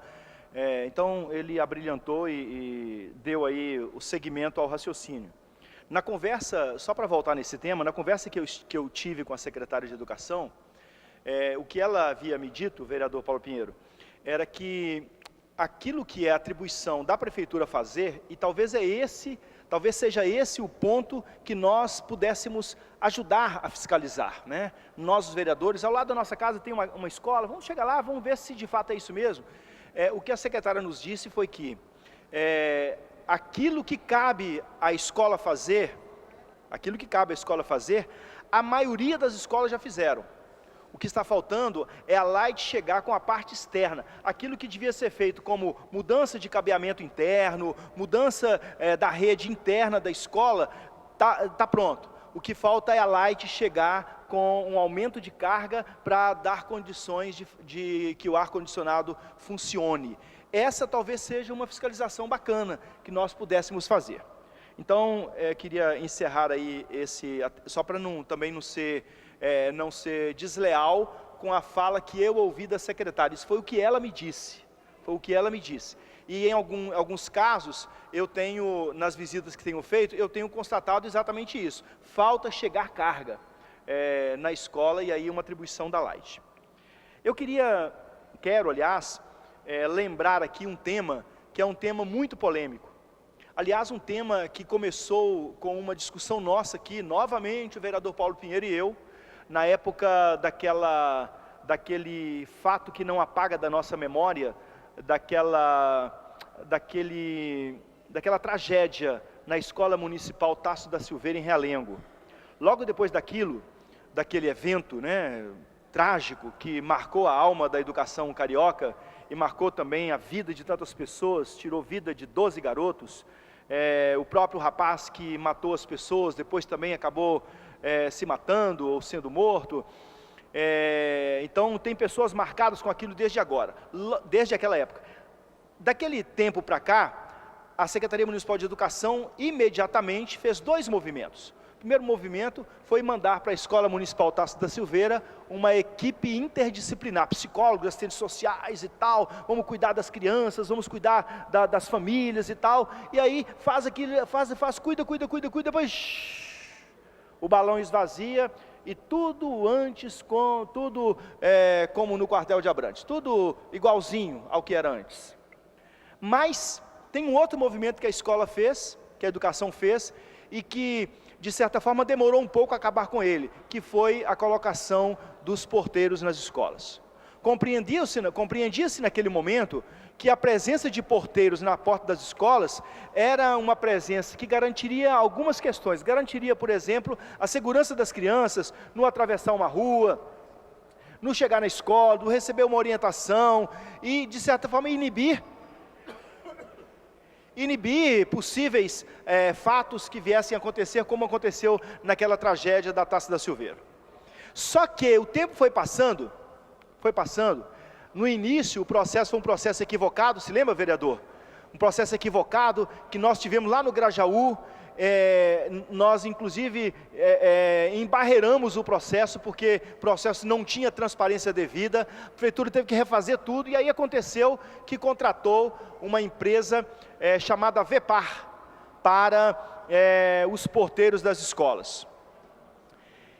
E acontece que agora, né, de alguns meses para cá, quase um ano para cá, a Secretaria Municipal de Educação tirou os porteiros das escolas e colocou na portaria das escolas professores aposentados, pessoas idosas do cotidiano da escola, pessoas que não tinham ainda mais aparentemente o que fazer dentro da escola, colocou nas portarias, constituindo, no meu entendimento, um equívoco. Eu fui visitar uma escola no Vidigal, em que as crianças atravessam uma avenida movimentadíssima, e os carros passando em alta velocidade, e os pais é que têm que cuidar da segurança das crianças. Portão aberto, criança sai, criança entra. Então nós temos que dar a nossa contribuição de dizer para a prefeitura: olha, é preciso retornar com os porteiros das escolas. De que maneira? A secretaria tem que estudar. Se quiser discutir conosco, nós estamos dispostos a discutir. Mas tem que retornar a discussão e efetivamente a implementação dos porteiros nas escolas, porque eles de fato fazem muita falta para o cotidiano da unidade escolar, para o dia a dia das crianças, dos pais dessas crianças, para a tranquilidade das famílias, para a tranquilidade também dos professores. Então, fica aqui a minha recomendação, fica aqui o meu reiterado pedido à Secretaria Municipal de Educação, que reveja essa questão dos porteiros das escolas, porque elas de fato fazem muita falta, muita falta. Outro ponto que eu não consegui fazer na fala anterior, foi a respeito do planejamento dos profissionais de educação. A legislação diz que 1/3 da carga horária dos professores deve ser usado para planejamento.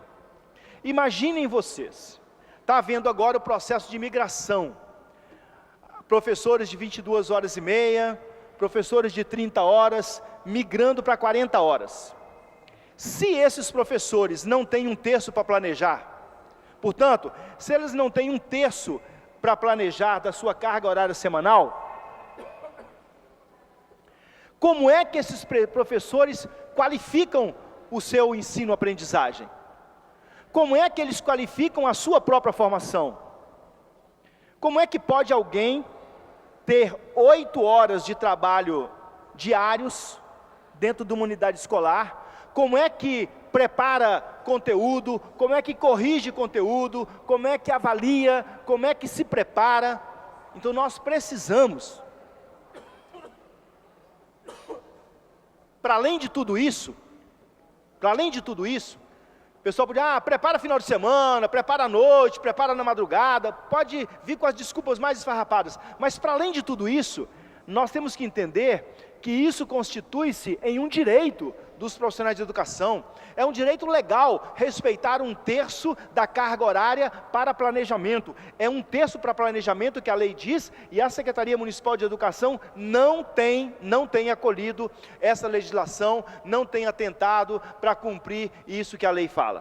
Então fica aqui, né, não a minha recomendação, mas a minha fiscalização junto à Secretaria Municipal de Educação, a minha fala contundente, explícita, direta, sem meias palavras, para dizer, não está correto deixar professores nas nossas unidades sem o direito garantido de 1/3 de planejamento para as suas disciplinas. Então esses são os 3 pontos que eu toquei hoje sobre a educação no município do Rio de Janeiro. O primeiro, a questão da climatização das escolas. O segundo, a questão dos porteiros nas escolas. E o terceiro, que é exatamente 1/3 de planejamento para os profissionais de educação. Muito obrigado, senhor presidente. Ou melhor, para os professores. Terminada a primeira parte do grande expediente, passa a segunda parte. O orador inscrito é o senhor vereador Renato Cinco, que dispõe de 20 minutos. A presidência informa que o vereador Jorge Felipe, presidente desta casa, não se encontra presente por ter precisado de fazer exames médicos na tarde de hoje. Com a palavra, o vereador Renato Cinco. Obrigado, senhor presidente, senhores vereadores, senhoras vereadoras. Estamos começando mais um ano de trabalhos aqui na Câmara Municipal do Rio de Janeiro, e num ano especial para a nossa cidade, o ano em que nós comemoramos 450 anos da fundação da cidade do Rio de Janeiro. Certamente uma data a se comemorar. Mas eu não estou falando aqui de uma comemoração apenas no sentido festivo e despolitizado do termo. Comemorar é lembrar juntos. Comemoração é quando uma comunidade, uma sociedade, conjuntamente lembra de uma data, lembra de um fato histórico, e isso, na minha opinião, deve incluir as críticas, deve incluir uma análise realista da história de 450 anos da nossa cidade. Para início de conversa, e talvez essa seja uma das principais marcas desses 450 anos de Rio de Janeiro, a nossa cidade foi fundada num contexto de guerra, num contexto da repressão da Confederação dos Tamoios. A Confederação dos Tamoios foi um dos principais capítulos da resistência indígena à invasão portuguesa do território deles. A Confederação dos Tamoios reunia várias tribos indígenas diferentes, mas principalmente os tupinambás, que provavelmente eram a população que ocupava a região mais bonita do mundo, porque os tupinambás viviam entre Ubatuba e Cabo Frio, né, uma das regiões certamente mais belas do nosso estado. E os tupinambás articularam a Confederação dos Tamoios para resistir ao processo de escravização que estava sendo feito pela capitania de São Tomé, feito pelos paulistas. Os tupinambás começaram a ser sequestrados, começaram a ser transformados em escravos, se reuniram a outros grupamentos indígenas, como os índios Guarulhos, os índios Goitacazes e vários outros, e entraram em guerra com a capitania de São Vicente. Chegaram a cercar, a sitiar a cidade de São Paulo. mas caíram provavelmente no primeiro conto do vigário da história do Brasil, que foi um acordo de paz patrocinado pelo padre Manuel da Nóbrega, que conseguiu convencer os índios a retirarem o cerco sobre São Paulo em troca de promessas de paz, de respeito, etc. Mas o que os indígenas receberam, depois de aceitarem o acordo de paz, foi a traição do padre Manuel da Nóbrega e da coroa portuguesa, que voltaram a fazer guerra com os indígenas, fundaram a cidade do Rio de Janeiro para poder fazer a guerra com os indígenas, que naquele momento já estavam aliados aos franceses.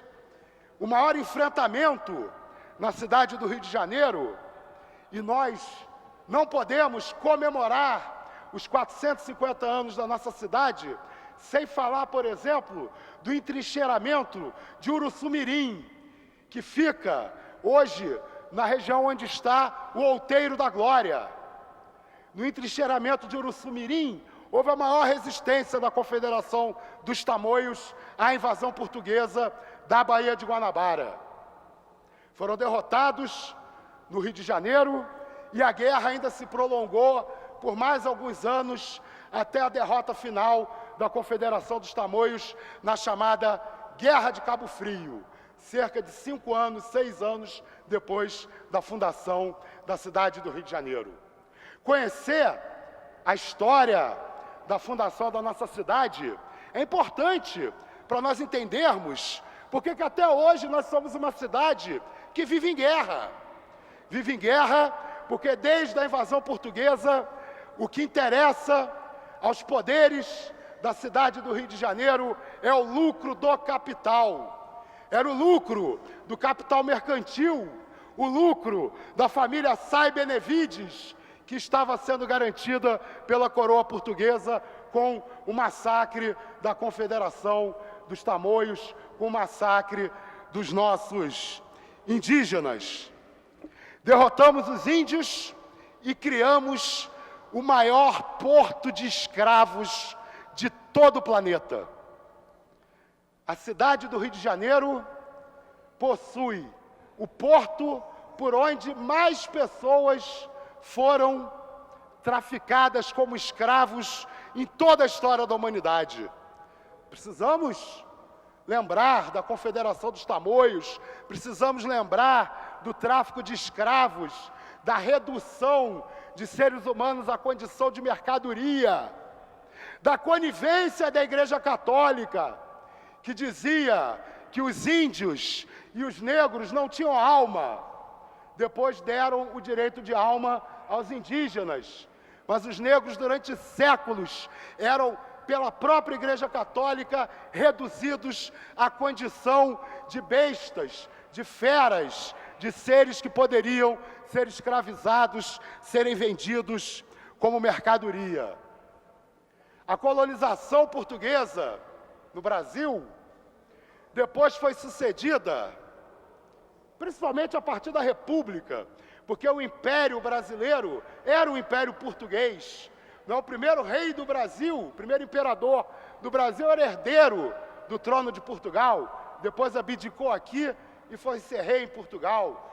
Dom Pedro II mantinha a lógica da escravidão, da dominação imperial, de uma cidade, de um país controlado por uma elite branca e católica, se impondo pela força, pela violência, sobre a grande maioria das pessoas que habitavam aqui, sejam indígenas, sejam negros escravizados.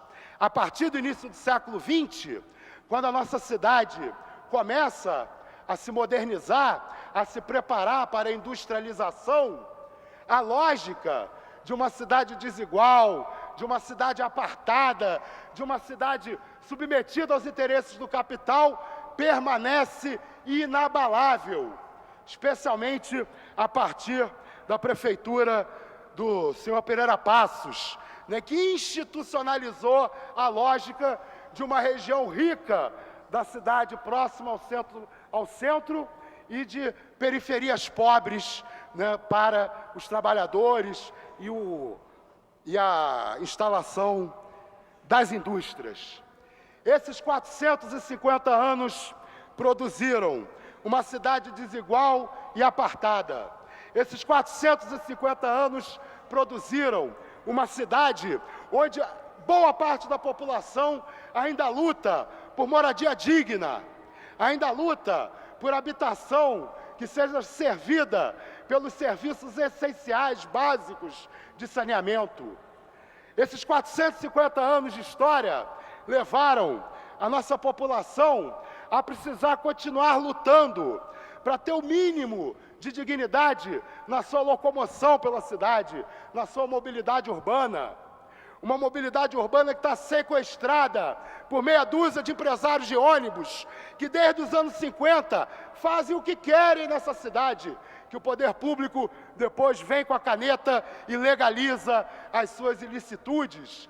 Recentemente nós vimos os técnicos do Tribunal de Contas recomendando que se abaixe o valor da passagem e os conselheiros do Tribunal de Contas votando o aumento do valor da passagem. Esses 450 anos da nossa história fazem com que o nosso povo ainda tenha que lutar pela educação fundamental, pela educação de qualidade. Nós temos alunos no município que custam, por mês, para o município do Rio de Janeiro, menos de 1/3 do que custa um aluno do Pedro II para o governo federal. Educação não é só verba, mas não se faz educação sem investimentos de qualidade. Enquanto um estudante na União Europeia custa 15 mil euros para os cofres da União Europeia, o estudante do Pedro II custa 15 mil reais para os cofres do governo federal, o estudante do município do Rio de Janeiro custa cerca de 5 mil reais para a prefeitura da cidade do Rio de Janeiro. E esses 450 anos estão nos trazendo para um novo desafio, o desafio ambiental, o desafio da crise hídrica, que é uma crise de gestão, que é uma crise produzida pela privatização dos serviços de água em várias regiões do país, mas que também é uma crise do nosso modelo de desenvolvimento. Agora a imprensa e alguns políticos demagogicamente querem colocar a culpa na população, dizendo que é a população que tem que economizar água. Mas o consumo humano é menos de 8% do consumo de água no Brasil. No estado do Rio de Janeiro, o consumo humano corresponde a 12% da água. 70% da água brasileira hoje é consumida pelo agronegócio, é consumida por empresas que atuam no campo, não para garantir a soberania alimentar para o povo brasileiro, para garantir alimentos bons e baratos para a nossa população, mas o agronegócio vive especialmente da exportação de soja para alimentar o gado dos países desenvolvidos e a exportação da nossa carne. Um dos principais fatores que provoca a crise hídrica hoje no nosso país é o agronegócio. Ao consumir grandes quantidades de água para produzir para exportação e ao ser o principal destruidor da natureza brasileira, o principal responsável pelo desmatamento da Amazônia, hoje é o agronegócio. O principal responsável pela destruição do Cerrado é o agronegócio. E na nossa cidade, nós já estamos há muito tempo observando que determinadas regiões da cidade, mesmo estando no final da linha da SEDAI, tem água, enquanto bairros periféricos em relação ao centro, mas ficam mais perto do sistema de abastecimento do Guandu, ficam sem água, porque a água do morador da Zona Oeste, a água do morador da Baixada Fluminense, muitas vezes é desviada para garantir o abastecimento da Zona Sul da cidade do Rio de Janeiro. Então temos um desafio ambiental que parece que não preocupa o nosso prefeito. Afinal de contas, no momento em que nós estamos falando de crise ambiental, de crise hídrica, o prefeito da nossa cidade, com a cumplicidade desta Câmara de Vereadores permite a destruição da reserva de Marapendi, permite a destruição de mais um território que pode servir para mitigar os problemas ambientais. E para colocar o quê? Para colocar um conjunto de 20 blocos, de 23 apartamentos em um campo de golfe, que não precisava existir, porque a cidade tem 2 campos de golfe que poderiam atender às Olimpíadas e que agora está lá, consumindo milhões de litros d'água para ser instalado. Depois de pronto, o campo de golfe vai continuar consumindo a água que nós precisamos para as nossas torneiras. Mas durante a instalação, durante o período de instalação do gramado, é absolutamente desumano que numa cidade que começa a enfrentar o problema da falta d'água, o prefeito permita que aquela quantidade, aquele volume d'água seja utilizado para fazer um campo de golfe, né, que na verdade está ali só para justificar a mudança do gabarito da área, beneficiando aquele sujeito acima de qualquer suspeita, o Pasquale Mauro. 450 anos de violência contra o povo do Rio de Janeiro. Infelizmente, a violência não está no passado, ela continua. Ontem, houve uma manifestação convocada por moradores da favela da Maré, convocada por entidades de defensores de direitos humanos, com a presença de parlamentares. E a Polícia Militar reprimiu a manifestação, se utilizando inclusive de disparos letais, de disparos de arma de fogo na direção da manifestação, não em cima dos manifestantes, para não matar, porque acho que o escândalo é seletivo na nossa sociedade, né? Quando matam o morador da favela da Maré, a repercussão é uma. Se atingem um membro da Anistia Internacional, um membro do parlamento numa manifestação da favela da Maré, a repercussão é outra. Então não deram exatamente o mesmo tratamento que se dá cotidianamente aos moradores das favelas, mas se reprimiu com extrema violência a partir da intimidação por disparos de arma de fogo. E os moradores estavam protestando contra um episódio que aconteceu na madrugada do dia 12 de fevereiro, quando um carro com 5 amigos, que foram assistir o jogo do Flamengo, foi fuzilado por soldados da Força de Pacificação, que trataram os passageiros daquele veículo como criminosos, até que um deles teve condições de se apresentar como sargento da aeronáutica. Aí o tratamento mudou. E depois, no dia 21 de fevereiro, uma Kombi foi também atingida por tiros de fuzil na favela da Maré, fazendo transporte alternativo, porque o motorista não teria parado na Blitz. Então é assim, eu estou dentro de uma Kombi, o motorista da Kombi não para na Blitz, e o Exército acha que tem o direito de atirar nas pessoas que estão dentro daquela Kombi.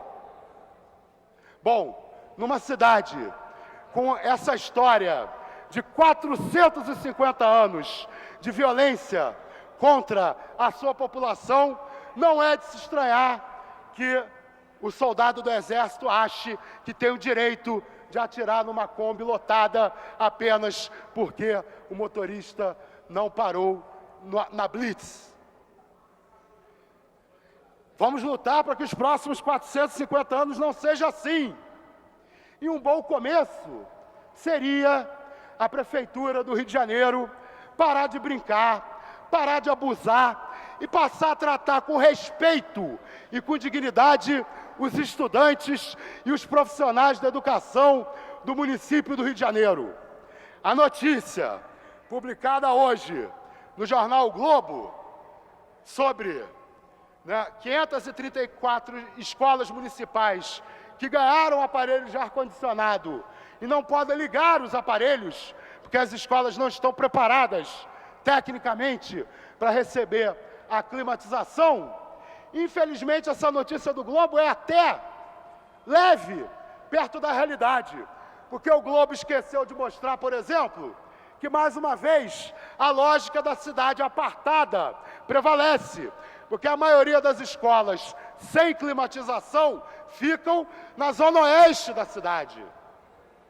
E também a matéria do Globo deixa de contar que boa parte das escolas que receberam ar-condicionado no ano passado não estão mais com os ar-condicionados funcionando, porque os aparelhos não receberam a manutenção. Senhor prefeito, caros colegas, o povo do Rio de Janeiro merece respeito. O povo do Rio de Janeiro merece que o poder público cuide de verdade da educação, da saúde e da mobilidade urbana. O povo do Rio de Janeiro não merece uma prefeitura e uma Câmara Municipal que atendem aos interesses do capital e que vão falar dos 450 anos da cidade como se aquela imagem ali da primeira missa tivesse alguma coisa, alguma correspondência com a realidade. Ali estão faltando os canhões e os grilhões que fizeram a fundação da cidade do Rio de Janeiro. Esgotado o tempo destinado ao grande expediente, passa o seu prolongamento. A mesa dará ciência das proposições recebidas. Requerimento 790/2015, vereador César Maia. Requer a mesa diretora, com vulgo do regimento interno desta Casa de Lei, a constituição de uma comissão provisória de relações internacionais, composta por 3 membros, com prazo de funcionamento até o término dessa sessão legislativa, com a finalidade de acompanhar os temas internacionais que se relacionam com o município do Rio de Janeiro, manter os vereadores informados sobre temas internacionais e estabelecer relações da Câmara do Rio de Janeiro com outros parlamentos locais. Senhores vereadores que aprovam, permaneçam como estão. Aprovado. Requerimento 787/2015. Autor, vereador Dr. Eduardo Moura. Requer a mesa diretora, na forma regimental, a concessão de medalha de reconhecimento Chiquinha Gonzaga à professora Isis Avilés Dantas, pelos relevantes serviços prestados à educação carioca. Senhores vereadores que aprovam, permaneçam como estão. Aprovado. Esgotada a matéria do prolongamento, passa-se a ordem do dia. A presidência suspende os trabalhos para que as lideranças possam se reunir para discutir as comissões. Está suspensa a sessão. Está reaberta a sessão. Comunico que a mesa não recebeu ofícios das lideranças, nem acordo para a composição das comissões permanentes. Passa-se ao expediente final. Não havendo orador inscrito, a presidência franqueia a palavra. Não havendo quem queira fazer uso, antes de encerrar a sessão, a presidência solicita às lideranças, no termo do artigo 59 do Regimento Interno, que mantenham diálogos para designação dos membros que entregarão as comissões permanentes e convoca a sessão ordinária para amanhã às 14 horas. Está encerrada a sessão.